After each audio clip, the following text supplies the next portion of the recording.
In today's video, I'm going to teach you how to change the language in Microsoft Loop, whether you're using this feature for work or personal projects. Ensuring it's in a language you're comfortable with will enhance your experience and efficiency.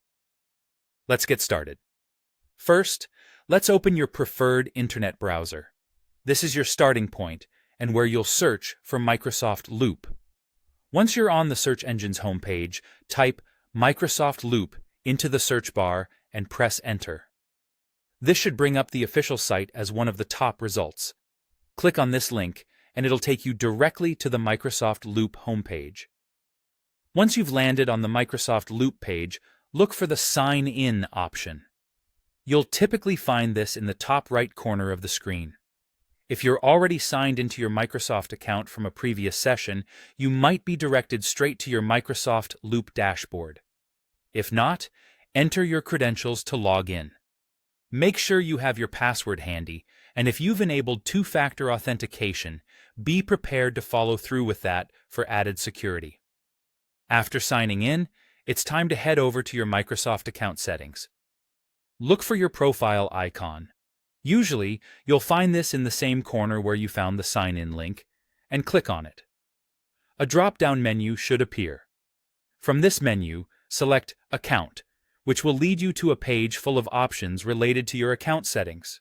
Now, once you're in your account settings, direct your attention to Settings and Privacy. This is usually a tab or link within your account settings section.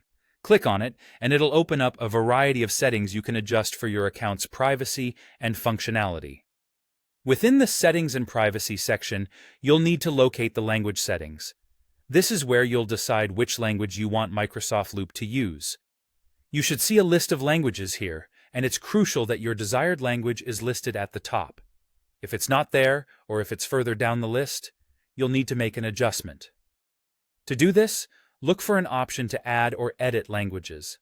Click on that, find your language from the available options, and ensure it's moved to the top of the list.